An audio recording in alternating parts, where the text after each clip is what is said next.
Hey, welcome to another episode of Partners in Progress. If you missed us last week, that's because everyone in the house was sick, and that probably would not have been a very fun conversation. We're talking like this and sniffling and everything, but we're good now. And so I'm Joe, and I'm Liz.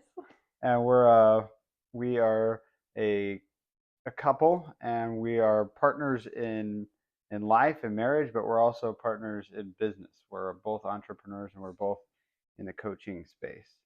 And so we firmly believe in the iron sharpens iron, and we have some really fascinating conversations. And we're happy to have you here with us. To this week, we're been talking a lot about fear and how fear can really hold us back.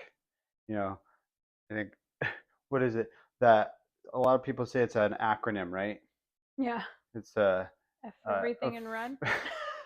right, or I always heard false evidence appearing real, but I like yours better because that's how you feel when you're afraid of something, right? And Yeah. that's the problem with fear, and our brain is hardwired to make us afraid of certain things, obviously, but obviously fear can hold you back from some of the greatest things in life, some of the the most fulfillment, some of the most success is. I mean, I personally believe, and I've seen this in my own life. I've seen this in our family. I've seen this in the people I coach. Is I think it's pretty universal that more people are afraid of success than they are of failure. Yeah. Well, you know what's going to happen if you fail, right? You're just going to hit rock bottom and coast, Because I it's guess. comfortable. Yeah. Well, it's not comfortable. But you know what's going to happen with success, you can lose everything. Yeah. Because the And I more you think have, the that's more you can lose, right? right. And that's scarier than just, not having anything to lose. Yeah. Well, what I mean by comfortable, and it's not comfortable. You're right, but It's it's familiar, it's maybe. familiar. It's our subconscious thinks that it's familiar, or that it's comfortable, because it's like you have.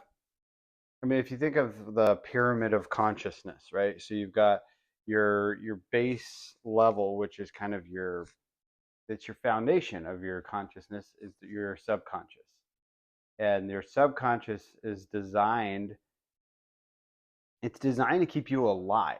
It's designed to keep you safe. Hmm.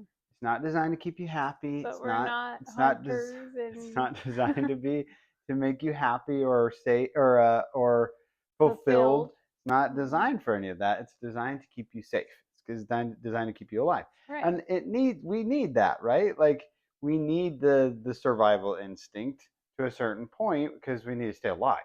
Right. Well, we've turned that survival instinct into oh, they're being mean to me. Yeah. Like we're Right. not hunters and Yeah, we can kind of gatherers hack our anymore. subconscious. Yeah.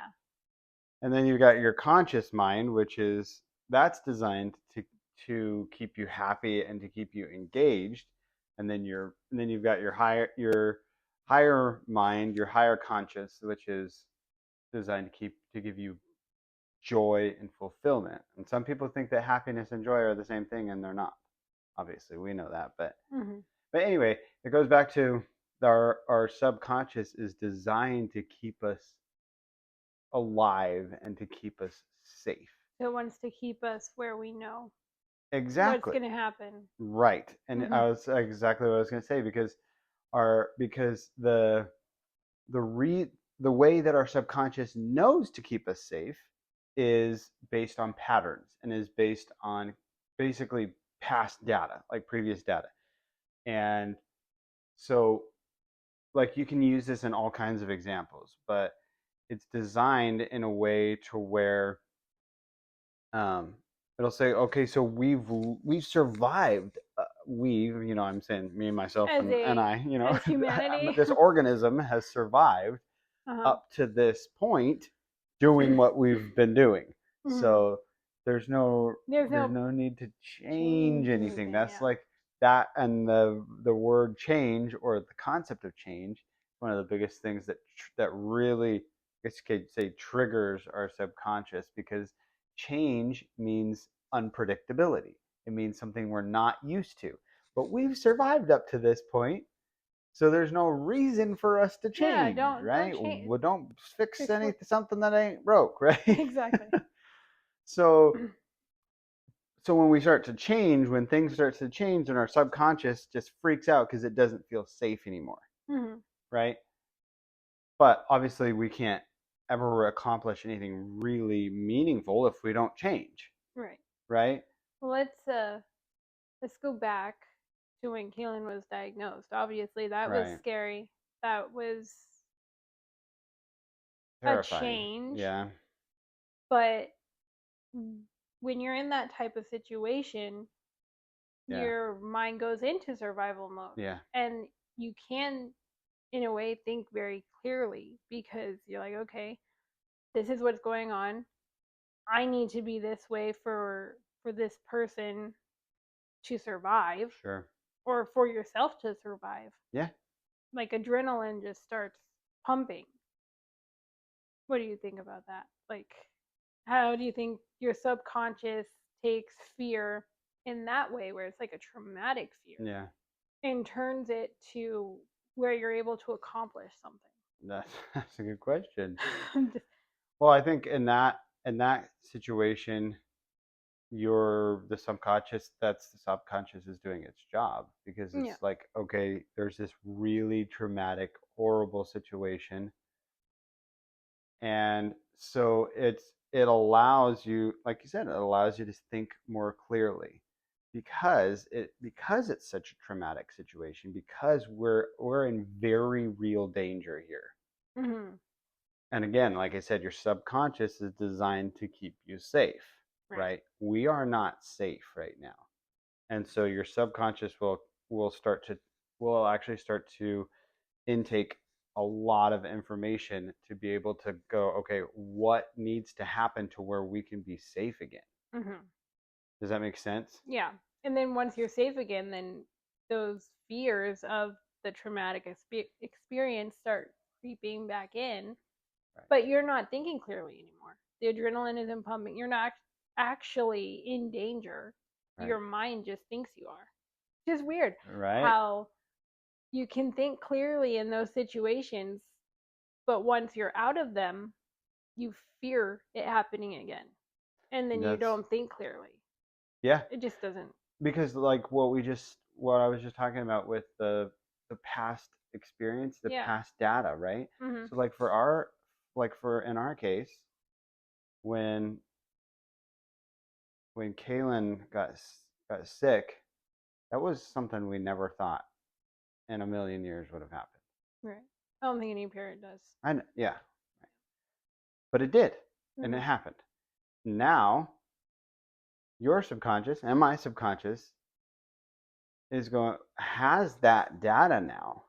Now it knows that that's a possibility, I get, yeah. and so and so now when something happens and we get sick, or we start to notice things with going on with him that we think that we saw as signs early on, our subconscious automatically goes, "Oh no, it's Yeah. happening again." Well, I start doing that with the other kids too. Right? It's like see something Because you weird. have data, Hmm. because your subconscious now has that data, and it's never going to go away. Yeah. But so we've been talking about, subconscious is designed to keep us safe, right? But it's also designed to keep us, like I said, comfortable. And we both know, and hopefully everyone, basically everyone that's ever accomplished anything meaningful in their life, and that's different for everyone. So, but Yeah. you have to get out of your comfort zone to accomplish anything. What was that quote? Success isn't created in the comfort zone or something like that. Greatness is never comes from comfort Zones. zones. Yeah. Yeah? Greatness. Hey, you can't be great without being uncomfortable. No. because that greatness, because the discomfort, because of um, that courage that you build from the situation is what gives you the skills to become greater. It's what gives you that resilience. It's what gives you that muscle to keep moving. Mm-hmm. And it's like, people talk about courage. A lot of times people will, I think it's pretty well established, but a lot of times people will still confuse the difference between like courage and the absence of fear. Courage Right. is not the absence of fear. Courage is Exactly. being Being afraid afraid. and doing it anyway. Exactly. Yeah. And sometimes knowing what's going to happen, and you still have to go through it. You still have to push through, and because you know that either it's the right thing to do, or you know what's on the other side of it. Mm-hmm. Most of the time you don't. You just have to keep pushing through. Right.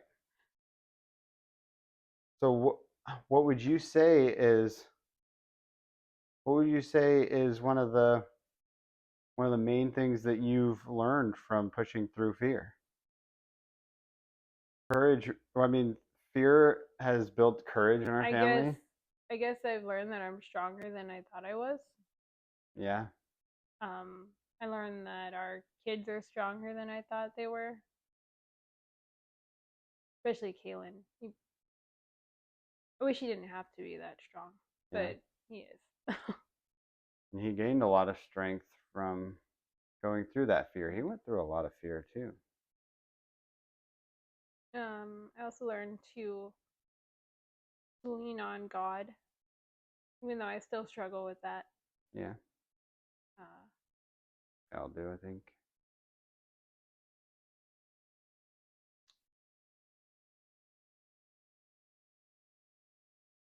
One of the things one of the things I learned is that I think I learned from facing my fear is that, and I have learned this in multiple ways, but especially with Kaylin's situation. But I think a lot of times in business, mm-hmm. I think a lot of times when you're starting something new, when you are making a change, is that I don't have to have all the answers. Start messy. Just push through it, Yeah. even though you don't have all the answers, because I mean, none of us have all the answers, obviously, but there is that fear of being, I don't know, I guess it's a fear of being found out, right? Like, Oh yeah. if They're gonna know that I'm dumb or I don't yeah, know that I don't everything. know that or whatever, you know and but ultimately, I mean, in all three of my businesses, I've found that if you can just push through the fear, and if you can if you can admit that you don't know something, then it actually turns out a lot better than if you try and come up with the answer, Right, and right? then you figure out that you don't know what Right. you're talking about. Like, I mean, I've had situations, like I said, in all three companies where it's like someone will ask me a question. It's like, I I have have no no idea. idea, Let's look that up. but let's figure it out. I've had Yeah, doctors tell me exactly. that, like, well, why does it do that? Oh, I don't know. Let's look it up real quick. Right. It makes you feel weird though, because it's like the doctor's using Google. Yeah. Well, But they want you to think that they know everything, but we right, know the truth. nobody knows everything, Right. and I think that contributes to fear, not knowing Yeah. the unknown. Sure. Well, So, that's a huge part of fear is the unknown. right. Like I So said. to help combat that, Hmm. you learn. You learn stuff about what Right. you're afraid of. Like with Kaylin, I they gave us a book, a binder of everything that was going to happen during his treatment, Yeah. from the port being placed to the very end of treatment. Right. And I read through that entire thing in 2 days. And that helped with my And fear because I was learning about what he was going to go through. I mean, it didn't give me all the details, but it gave me enough to like okay, I can do this because I know what's going to happen. Not really, but in my mind.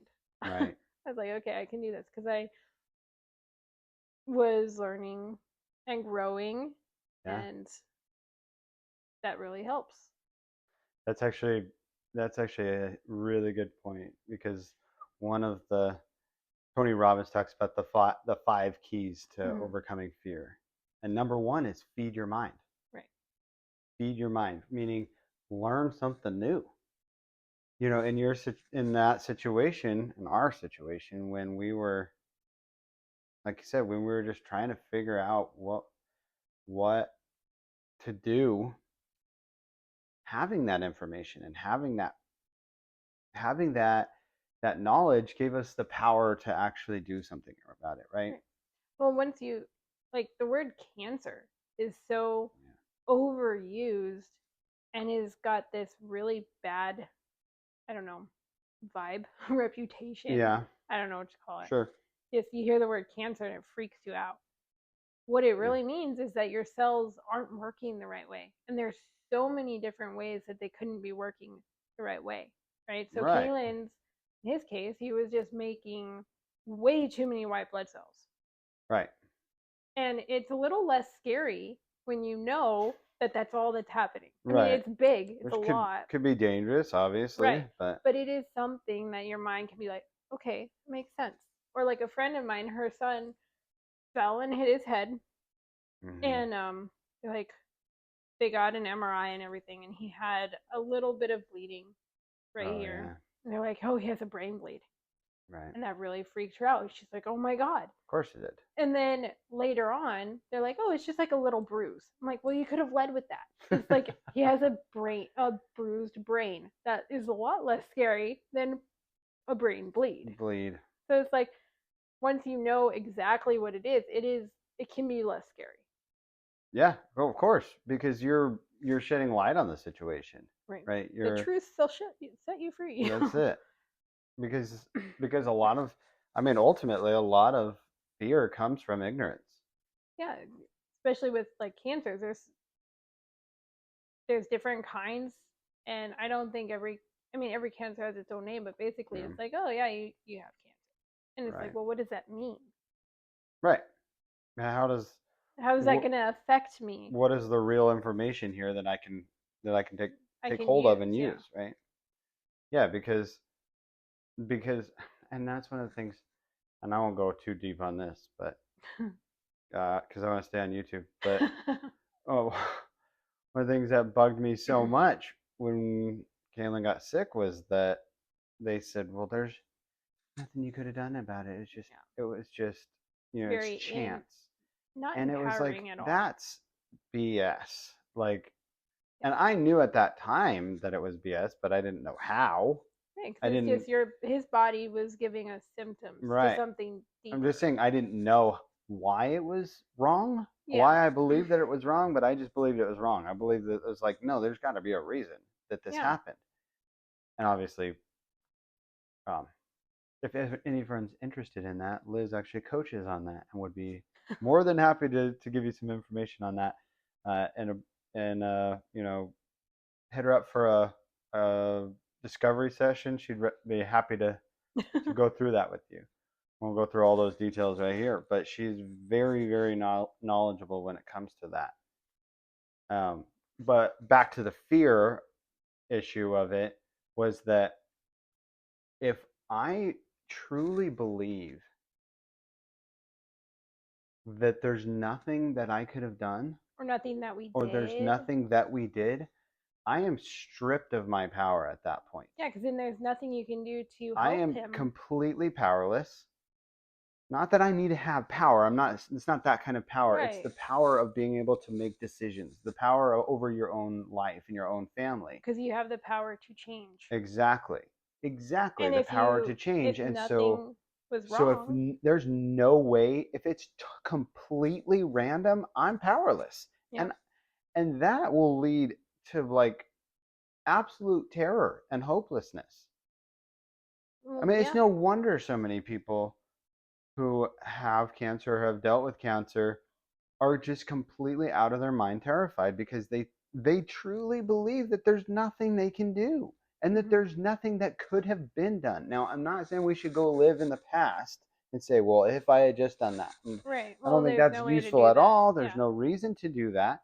Now, we can learn from the past to Yeah. move Like, let's forward. not do this Let's again. learn from what happened Yeah. and make better choices moving forward. Don't ever, I don't think anyone should ever dwell in the past, because to learn from it, I just want to make that clear.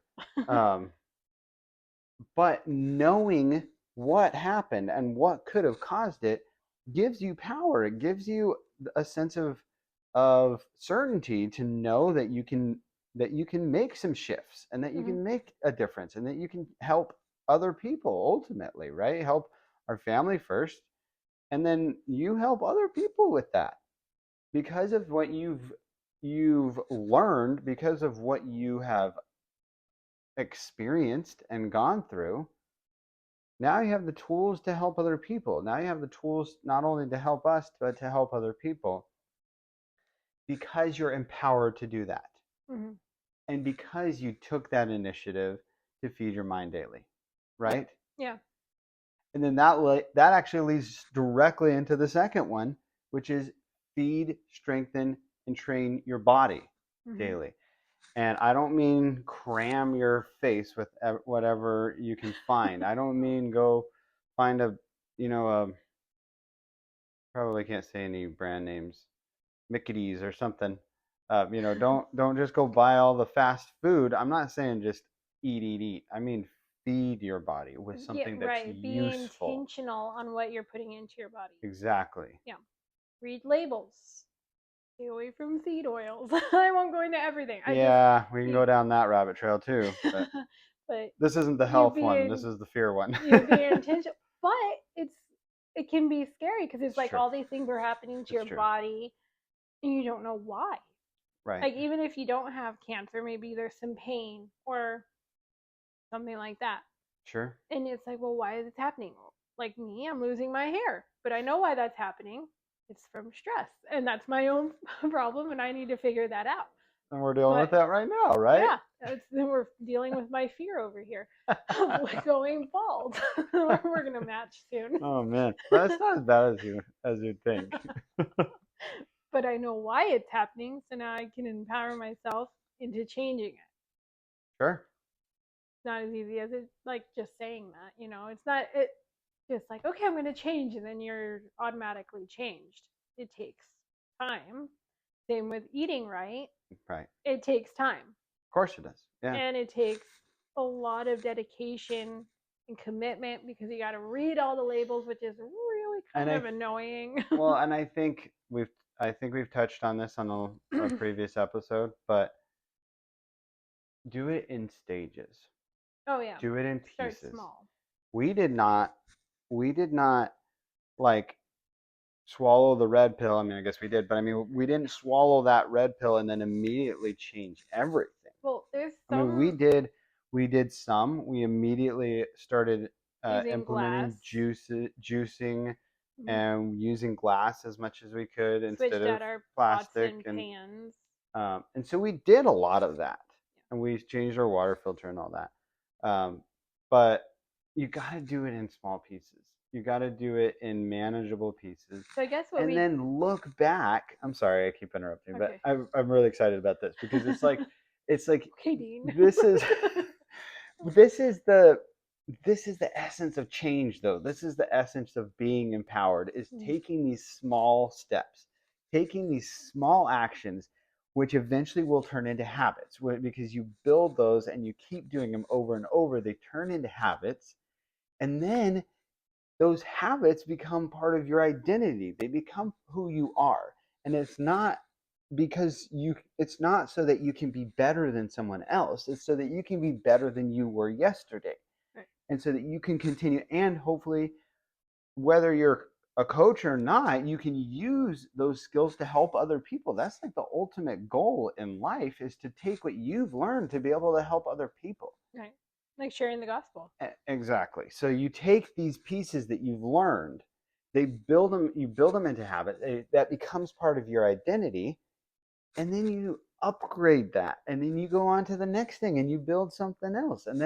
and then you you know, like for instance, and I'm not advocating this for everyone, I don't think this is for everyone, but I mean, I would hope everyone gets there eventually, but all I'm saying is we started with juicing, and then um, we started to cut out the plastics, and we changed our water filters, and then eventually we started to cut out some of the processed foods, and then eventually we cut out almost all of the processed foods, and then we started to eat a lot more fruits and vegetables, and then but it took us 2 years to finally get to the point where we don't eat dairy anymore. Yeah. And I gotta say, I don't miss it as much as I thought I would. Right. But all I'm saying You can't just is you take it a piece at a time. right. There's a lot of health influencers, I don't know what to call them, Yeah, that will just say, okay, go to your pantry and throw out everything that has these on them. And I'm like, it's just not practical. you can't do that Because you gotta just finish it and then never buy it again. well, but here's what's gonna happen. If you don't build a habit, Mm, and if you don't eventually, like I said, if it doesn't become part of your identity, if it doesn't become part of who you are, and mhm. this meaningful, continuing process of bettering yourself, then you're just gonna go out and buy the same crap again. Well, it's like the working out story. I'm gonna work out every day. And then so you work out the first day, second day you're sore. So it's like, you know what? I'll work out every other day. Yeah. And then the next day, oh, you know what? I like the way I look. I'm happy with It's the way I fine. look. Right. So you got to give yourself small goals to Exactly. achieve. Well, I'll give you the exercise is a perfect example of that as well. Because Hmm. when I first started doing working out, when I first started my routines, um, one of my most powerful routines is my morning routine, and I would link that to working out, but that's beside the point. But when I would start when I start working out, I was I was not in good shape when I first started. You know. Um, and I could barely do like 10 push-ups, I'll be honest. Barely do 10 push-ups. But I was like, you know what? I gotta start somewhere. Yeah. And um, so I did 10 push-ups and was totally worn out. And then the next day I did 11 push-ups. Mm, Actually, I think I did that for a couple days and I was really wearing myself out. So then I changed it to every Monday I would add another one. So then so every day I was doing 10 push-ups, and then on the next Monday I'd do 11 push-ups for that week. Hmm. And then the week after that I would do 12 push-ups. And I was doing other workouts as well. But I was able to start to compound. I was able to start to build my endurance and my muscles because I was taking it, I was doing what I could do and adding a little bit more. Now, if I went out and I had no history of like ever working out, and I was 265 pounds. True story, I actually was 265 pounds. Um, and I just dropped down and did 100 push-ups. I would probably puke my guts out Right. Because you weren't ready because I'm for it. not ready for it. I'm not there yet. I'm not strong enough. Hmm. And so you add a little bit more, and we were talking about standards a couple of weeks ago. Like you raise your standards a Hmm. little bit more, and a little bit Power more, of one more. and a little bit more. And over the course of, about a year, I've got to the point where I won't say the exact number, but I'm doing hundreds. It's not 10 push-ups anymore. It's hundreds. Right.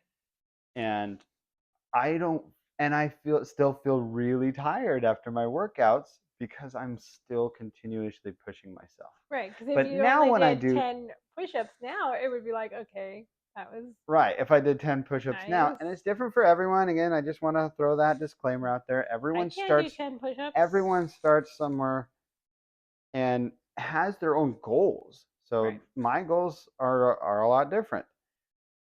But my point is that you got to keep compounding and start with small things. Start with Mhm. Start with a few push-ups. Start with, running a little bit or whatever it is. And that can help with fear, right? Like Exercise? like, well, not exercise in general, just like I think it the does. the point of, well, But go ahead. it gets your mind off of, Yeah, what you're going changes your through. state. But what I'm saying is slow, small changes can help with fear, because then you're Absolutely. not changing it really quickly. It's not a traumatic change. And that's actually a way that you can kind of, I wouldn't say trick, but it's a way you work with your subconscious. Mm-hmm. None of us can override our subconscious. It can't happen. Mm-hmm. Our subconscious is what It's the basically elephant in the room. yeah, it's basically what controls us. Yeah. But if you do things in small increments, then your You're subconscious, training it. you're training your subconscious to know this is okay. It's all right. Yeah. It's, It's not gonna we're hurt still you. safe. We're still safe. But we're getting stronger. Mm-hmm. Now, let's say this is when it gets really cool, really interesting, because um, we were sick the last couple of weeks or last week, right? Well, Mm-hmm. half a week or so, and it's interesting. And I actually was journaling about it because I thought it was really fascinating, and it kind of got me excited because now my subconscious will tell me when I'm not getting up at 4 o'clock and doing my routine. Yeah. Before, when I first started a year ago, I had to fight. I had to fight my subconscious. I had to fight to get up. It was like work to get up at four Yeah. o'clock in the morning, and and do my morning routine. But because of the small changes and because of the building up over time, now it's actually flipped to the point where my subconscious is like, hey, Why aren't you you're awake? you're sitting in bed when you should be out doing push-ups, Yeah. right? Because I have rewired my I've rewired my identity to tell me that working out is safe Mm-hmm. because it's making me stronger, and the stronger I get, the safer I can be and the safer I can keep my family. Mm-hmm. Does that make sense? So Yeah. that's the exciting part about being able to push through your fear and to keep going is eventually it will start to turn around, and you're what made you afraid before, now you're afraid if you don't do it. Think of I'm sorry. Go Think of ahead. our um like our new diet, but I don't mean diet like we're going on a Lifestyle. diet. Our new lifestyle, our new health journey. That's the way I like to put it. If we were not eating the same things that we've been eating and we were continuously to get better, we would actually be afraid, right? Yeah, Like I'm if we afraid to decided eat to some of those foods. right, Yeah. if we decided to start eating the junk again, we're actually more afraid to eat the junk now than we are to eat the good stuff, right? Well, I was never afraid to eat the good But our stuff. subconscious was afraid that we wouldn't like it. And It I'm was afraid it afraid would that be too it was too expensive. expensive or we Yeah. couldn't keep the habit up, Or it's like, right? oh, this is the only thing we can eat. We can't eat like all the rest of the store. There's so much in the store Exactly. that we can't eat. That's what our Right. subconscious is saying. But it's flipped. Right. It's got to the point now where we're afraid to eat the junk. Mm-hmm. And not in a bad way. We're like terrified, and if we ever eat junk, we'll die. No. That's not what I mean. But it's completely turned on its head Mm-hmm. because of the small increments. Right. Because we feed and strengthen our body daily, every single day. And then the third step to overcoming fear is to find a role model. And sometimes that can be third step. Also, I think a lot of times that is like the first step. Yeah, because you wanna Because you you want wanna match somebody else. They're like, well, they look like they're doing pretty well, and if you identify with them, and it's like, yeah, I want to copy what they're doing. then you I can want to see start to what they're model what doing. they do. Yeah. Think about like the Chris Beat Cancer guy, Yeah. right? I like him. Mm-hmm. We'll link him to our video Yeah. because he if He's you ever watch amazing. this, Yeah. Chris, you changed our life. Like you were able to get into my head enough to where we were able to see that there was really hope, I Yeah. guess. Um, Definitely. and like I said, I don't know if Chris Beat Cancer will ever watch this, but if you do, I just want to say thank you, because it was a mind shift. And Yeah. in that era in our life, that Chris basically was our Role role model. model as Hmm. on the health end of things, right? He was our role Definitely. model because we had seen what he had done, we had seen what What he could be done. he accomplished and what could be accomplished, and it was like, wow, this could actually happen. And so that was on the health end.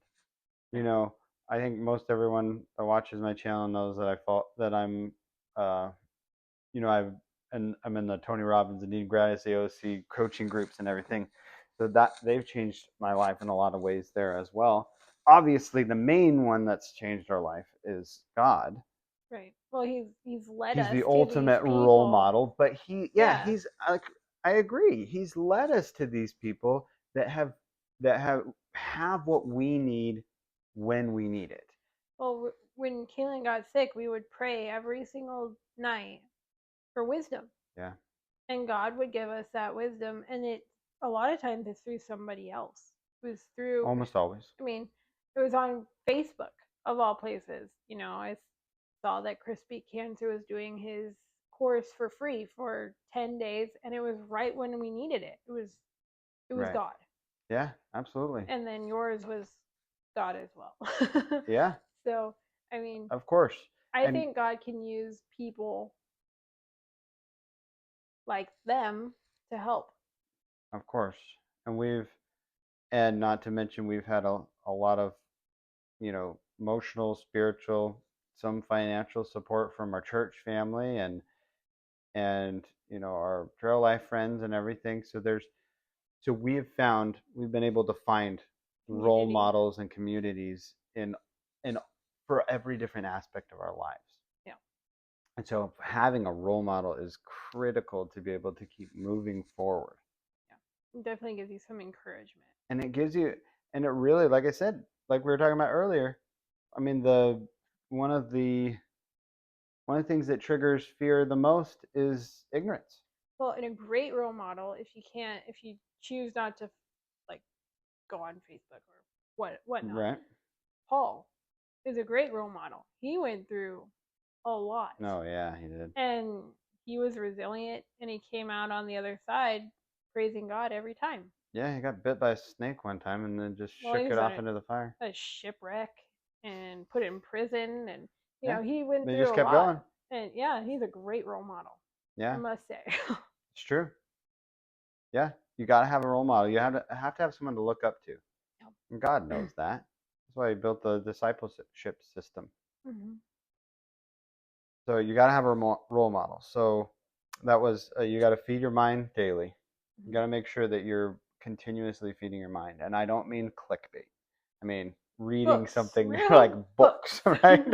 C.S. Lewis is a great What was that one. on? C.S. Lewis is good. What was that on? Princess Bride, right? And when I was your age, TV was called books, right? Exactly. So feed your mind daily. Second one is feed and strengthen your body daily. Mhm. The third one is find a role model. The fourth one seems like it's kind of similar, but it's different. It's proximity is power, meaning surround yourself with people that Or like-minded. believe like you, that are like-minded, that will help support you. That And share your morals. exactly, and Yeah. not just support you, but will challenge you and push you up Yeah. and allow I think it's a twofold thing. It's allow you to fail. Hmm. But be there when you do. Be there when you fail, allow you to fail, but be there to challenge you and keep pushing you up. Hmm. There's I can't even remember who said it. It's been quoted by like a million people at this point, but there's that saying, you're the average of the 5 people you spend the most time with. And I think that counts on a couple of levels. I think it counts on you spend the most like time in like physical proximity, but the most, but it also counts With mental when it comes proximity, like with mental or spiritual proximity. like So if when you're going like this. exactly. So if you have someone that you look up to, a role model online, and they're a good role model, then that would count as one of the people that you spend the most time with, even if they don't know that you're spending time with them. They're You're in your head. they're in your head. You're Yeah. you're taking their teachings and the way they see things, and it's becoming part of who you are. Hmm. So I'm not saying I don't think that that being influenced by people online, if you will, is necessarily a bad thing. You just got to be very careful with who that is. I mean, I would be a hypocrite if I said that you shouldn't be influenced by people online. I'm Oh online no. right now. I work Use with clients all the time online. use discernment. But Yeah. know who, like you said, know the values of the person that you want, or know your own values first. Like that's pretty key. Know your own values. How many people don't even know their own values, right? Well, And then find people that to surround yourself with that share those values. And if they don't, maybe there's someone that you used to spend a lot of time with that you don't share those values with anymore. Maybe it's time to cut that tie. yeah. I don't mean like tell them you never want to see them again. I just mean, maybe don't spend as much time with them anymore. This doesn't count if it's a spouse.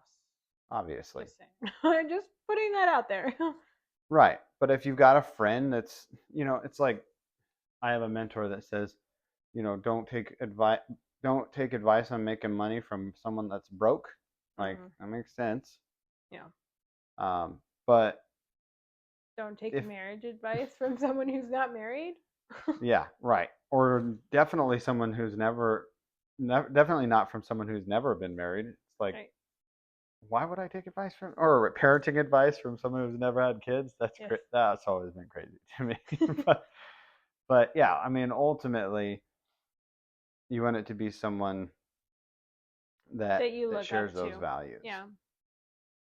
And if you have to start cutting ties, you got to start cutting ties. Because what happens when you start to move up, and I don't mean in a status context. I don't mean that I don't think anyone is better than someone else. I just mean you start to improve yourself. You start to improve your situation. Maybe you start to improve your finances. Maybe you start to improve your health, whatever it is. And you start to move up a little bit. And I was actually coaching someone about this yesterday.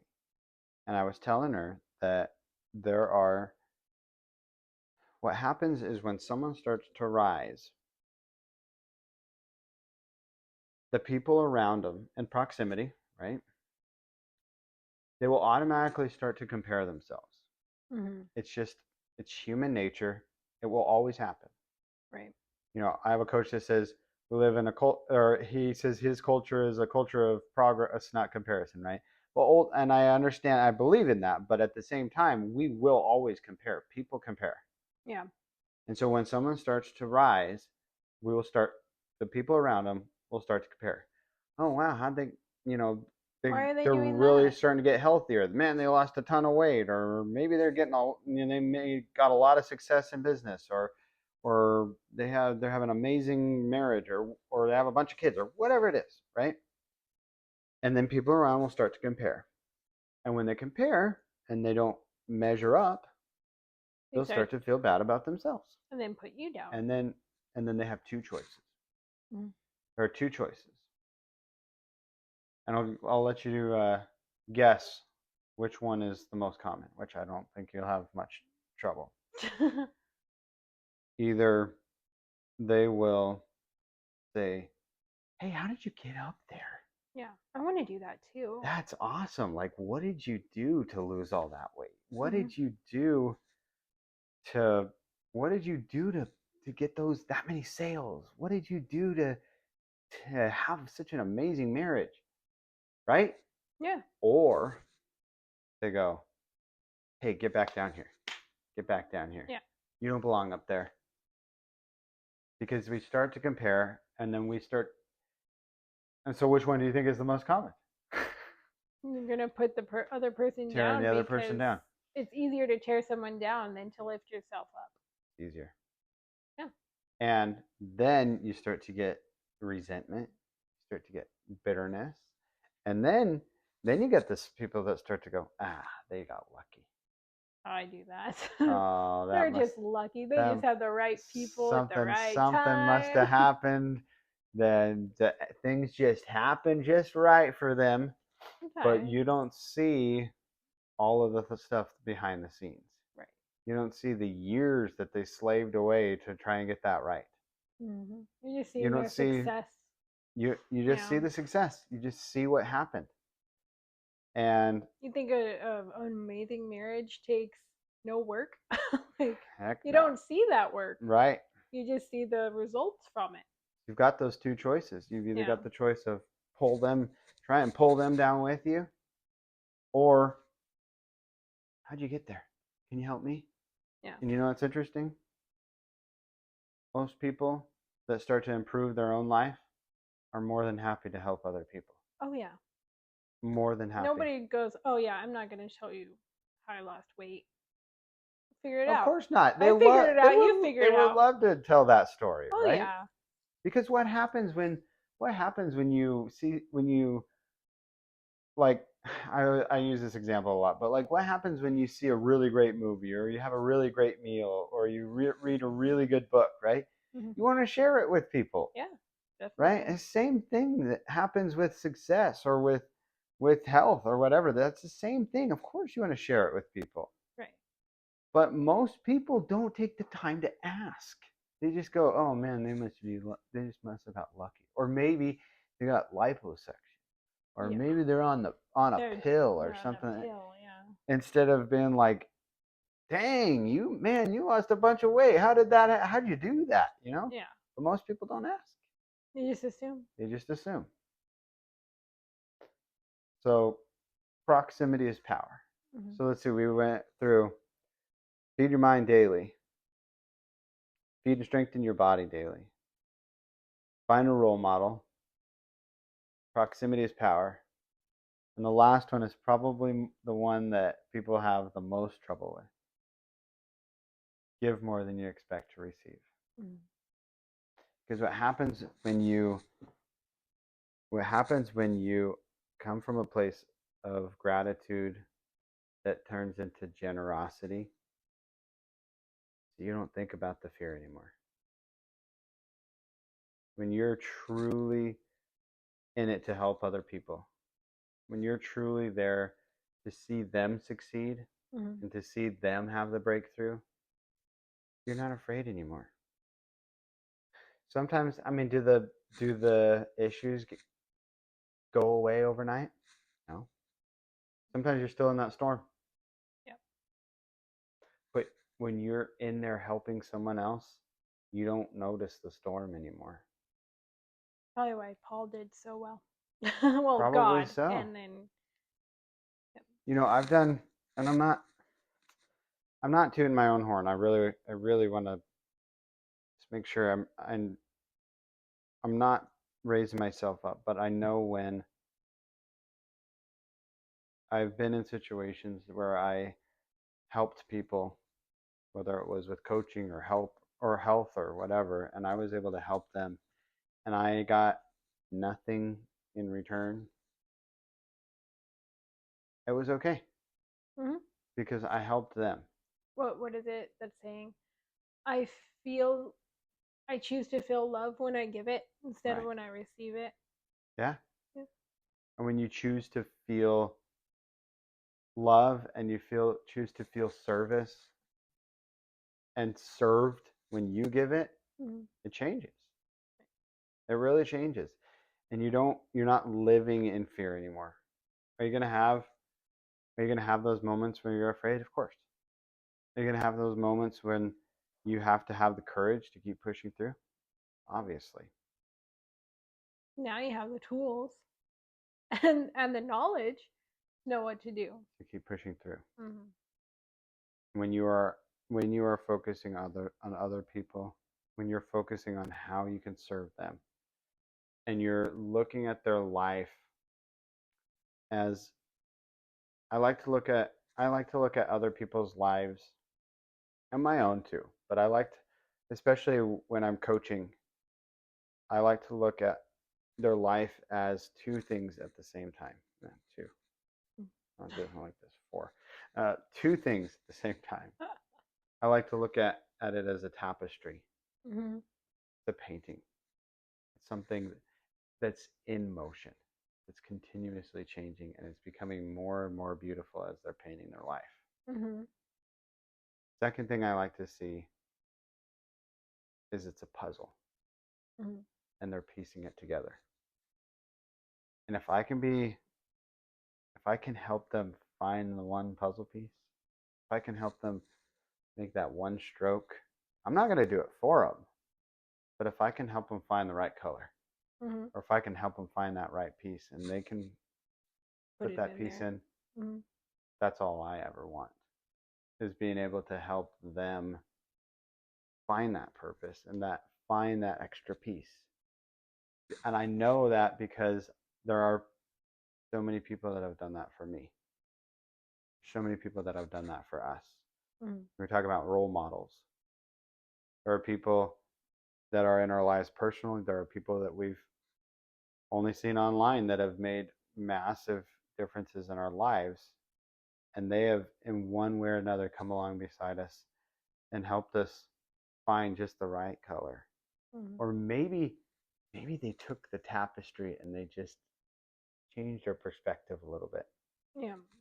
Oh, that's where that line needs to go. That's where I need to put that puzzle piece. Yeah. Because sometimes, if you're looking at it from a different angle, you can't see where that piece goes. Like doing a crossword puzzle and you have to look away for a little while. And then that's you're one of able the to most find it. beautiful things about proximity. That's one of the most beautiful things about role models. It's one of the most beautiful things about coaching is that sometimes you just can't see it from that perspective and it takes someone else to come along and just say, hey, what if you looked at it like this? Mm-hmm. Sometimes that's all you need. I mean, I think everyone that watches my channel knows that one of the most powerful moments in my life was when I realized, what if life is happening to me or for me, not to me? Mm-hmm. And I knew it was there. I knew it intellectually, but sometimes you got to have someone else say it for it to just click. Yep. And then you can conquer fear. Yeah. It's a process. But there's really 5 tools here to do it. Feed your mind. Ignorance is not an excuse to be in fear. Not with how easy it is to find information these Right. days. Feed and strengthen your body. Your mind and your body are connected. I think I may have touched on this at some point, but we live in a culture where we have decided that our mind and our body are somehow two separate entities, and they're not. I mean, when we die, something happens that no one totally understands, obviously. Right. But while we're here, they're connected. Right. Feed and strengthen your body. It's important to have a strong body. Very important. Find a role model. Find someone that's going to help. That's where you want to be. It doesn't mean you can get there immediately, but it means that you can keep pushing forward. You have a proof that what you want is real. Right. Proximity is power. Surround yourself with people that care and that want to see you grow. Not just people that want to hang on to your coattails, but people that want to help you. Yeah. And give to others. Give more than you expect to receive. I think it was Dale Carnegie. No, it was Jim Rohn. Said that character is what you do for someone who can give you nothing in return. And I think that right there is the true way to push through fear. I agree. Well, thanks for being here. Thank you. Thanks. I feel like this was a really we went really deep in this episode. And like I said, I'm a real estate coach, or I'm a business and life coach that really specializes in working with realtors and real estate professionals and real estate leaders. If you're interested in learning more about how that works, I'd love for you to connect with me. There's a link in my bio to go schedule a discovery session. Let's just set something up and see where you're at, see where your goals are, and see how we can bridge the gap from where you are to where you want to be. Done it with others, and I would love to help figure out what that looks like for you. And if you're a mom who has a child who's going through cancer and just doesn't know what to do, and you feel like you've lost your way, right? She's been through it. And it's important right now not to lose yourself. Your family needs you. Your child needs you. And the world needs you. Until next time. Thank you. Bye. Bye.